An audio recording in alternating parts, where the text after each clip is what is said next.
All right.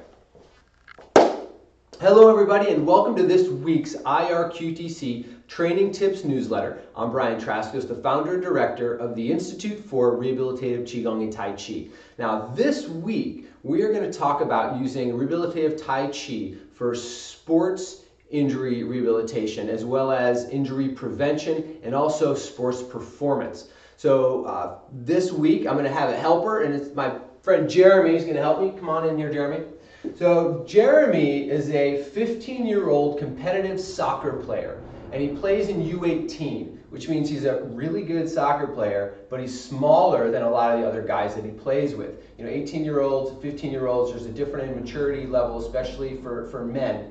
So a larger, lots of times faster, more muscular, more physical players. And so when Jeremy and I started working together, he had a couple of concerns. Number one, he was dealing with some hip flexor and some groin injury stuff going on the right side, as well as some shoulder dysfunction going on the left side. As we did a kinematic breakdown of his kick, of his soccer kick, of course he's kicking, and having what we call this cross pattern occurring on a regular basis. And so we had a lot of soft tissue and connective tissue shortening in that pattern. So we've done some work on the table, connective tissue work, to open those things up. And of course, we're going to use our Tai Chi and Qigong practices to help create more efficient neuromuscular situations in the body so that he can act more efficiently, kick more efficiently, run more efficiently, all those kinds of things. So we had some sports injury things we had to deal with in that regard. Now, as far as performance, Jeremy's other ideas were, hey, I wanted to be faster, I wanted to have more power, and I wanted to be able to compete physically with these larger players. So how can I go about doing that when I'm a lot smaller than they are to begin with? So we applied the principles of Tai Chi and Qigong for these ideas. And we did lots of different things, but here's a basic idea of some of the things that we worked on. The number one principle is sung, that relaxed, that supple relaxation that has an active mind component, like being a cat. Cat is a perfect example of that sung energy. So a really great way to start working on that was with just our Tai Chi bouncing, or Tai Chi vibration and bouncing. This is what it kind of looked like. Okay, so we just had Jeremy work on that Tai Chi bouncing. And the idea is that Jeremy's feeling connected to the ground with his feet, right? So he's feeling connected, he's feeling rooted. But knees have got to be relaxed. That core area has got to be relaxed but aligned, always aligned. Tail drop, head lifted towards the sky. When we watch people do this sung bouncing, what we really want to look at is, are their arms? How relaxed are their arms? How floppy are they? And so for a second, Jeremy, as you're doing that, just make fists as you're doing it, and then tighten up. And you can see instantly when that happens, he actually gets a little more rigid. So really squeeze those fists, make them hard. You can see how he gets a little more rigid when that happens. So it's easy to tell how relaxed people are. So now we're going to relax the hands again, let them get floppy, let the elbows get floppy, let the shoulders get floppy. Let the energy come from the ground right up through the body in our Tai Chi bouncing or vibration. And so, Jeremy, right now, how are you using this in your practice or in your games? When I implement this into the games, I usually use it as a warm-up or start to the practice or game. Okay, so before you get started. And have you found it to be helpful to you? Very helpful. It's a great way to kick-start the muscles and get everything warmed up. Okay, cool, awesome. So keep bouncing a little bit more. Now, when we start with this bouncing, we will progress this as we do with everything with our rehabilitative practices. We all do things in a progression. So the idea is this. If the bounce is too shallow, it'll be very stiff and rigid. So do like a shallow bounce for me. So you can see he actually loses some of that energy propulsion. Now, if the bounce is too deep, so now do a deeper bounce.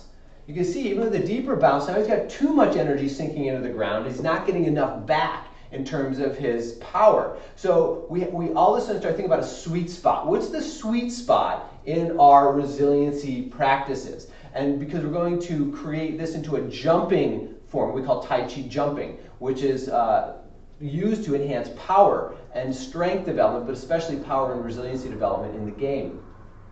So let's find the sweet spot, Jeremy. Find the sweet spot. Okay, you got your middle spot, and then all we do is start to increase the amplitude of that sweet spot. So we just turn into a little bit of a jump now, basically. So here we are with this jump. Now again, if the jump was too shallow, and Jeremy hit the ground in a shallow jump, do that. You can see how all the energy stops, and it's very abrasive, right? Now, as he's doing this same thing, if he increases his jump and he makes it too deep, then there's too much energy dissipated into the ground. He doesn't get enough back. So let's find the sweet spot again, Jeremy. So we're in relaxed jumping. And how do we know it's relaxed? We look at his arms. How flexible and floppy are his arms? Are they flying up and down as he goes through that position? We know if the arms are relaxed, if the hands are relaxed, and the rest of the body tends to be relaxed as well. But at the same time, we are increasing power development in the legs. Can you feel that, Jeremy? Oh, yeah. I mean, how much are you working right now? You're working a little bit, right? You're getting some breath going, you're working, but have you used this in games? So that's the idea. Yes. This is a huge thing for games, especially with jumping and just body. Very important. And has this, and one of the other things that Jeremy mentioned to me is that this was helpful for him, especially with your vertical jump, right? Oh yeah, those head balls. It's really important in a game. Okay, so we haven't been doing any squatting or deadlifting to that point, but we were just doing this Tai Chi jumping. What Jeremy is saying is that yes, you had a difference in his vertical leap, right? Oh, yeah. So that helps you be more competitive with the larger players? Definitely. Okay, now the other thing that we do with this practice is we make this a tandem jump or a split jump as we do it also. So let's go ahead and show that one, Jeremy. And actually go to the side, turn to the side so you can do this one. So we start off in your sweet spot, okay? Got your sweet spot, and then we just start doing it with a tandem jump as well. Same idea. If the jump was too shallow and didn't go deep enough, then he would hit the ground and he'd stick and he wouldn't get that back again. If the jump was too deep, right, then he'd lose energy into the ground and again he wouldn't get that back again. So in the sweet spot, Jeremy's got this nice middle, and that's the Tai Chi, by the way, the sweet spot. Not too much, not too little, just right, getting the energy and the power back into the spring as he comes up. Great, Jeremy, thanks. And then the other thing Jeremy mentioned to me with track, he's also running some track, is what did this do for your dash? It really increased the speed that I was running at and my running pattern in general. It just made everything so easy and more flowy. And so was it a 50 meter or 50 yard? I can't remember what you were running. Oh, I'm running the 100. The 100, okay, great. And how much time did you shave off your 100? 0.5 seconds. 0.5 seconds. He shaved off a half a second off his 100 just by doing our Tai Chi bouncing and running exercises, right? So really, really impressive in that regard. Now we have one more thing we're going to share with you today. And so working with those bigger physical players, soccer is a lot of push, right? So we're competitive for the head ball or for the balls that are coming in or corner kicks, all those kinds of things. There's a lot of pushing and shoving involved. And again, what Jeremy's telling me is there's bigger players involved, and he felt like he was being out physical in that way. So our resiliency practices were really important for this. So a very simple exercise that we did was this. We had Jeremy go ahead and feel like you're rooted to the ground. Okay, so feet are rooted, knees are relaxed, that tail is settled, the head is lifted, but the top of the body is going to be really resilient. So a very simple practice that we did was this. We just started working on doing this resiliency practices. Now when we first started doing these practices, right? So, and Jeremy was a little more rigid, so get that rigid posture. When we first started, when I push him, he would just fall over. So now, since we've gotten better at these things, more relaxed, tail settled, head lifted, more resilient, now I can push him, and I can push him even farther, but he's much softer, much more resilient.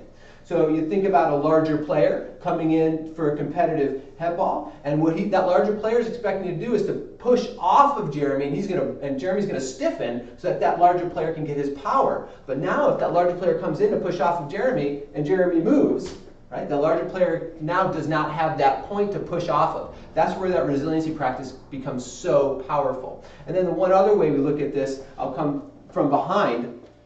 Same thing, Jeremy will be rooted, knees relaxed, tail settled, and we'll do this resiliency practice from the back also. Why? Because players lots of times approach from the back, and they're still looking to post off of someone or something.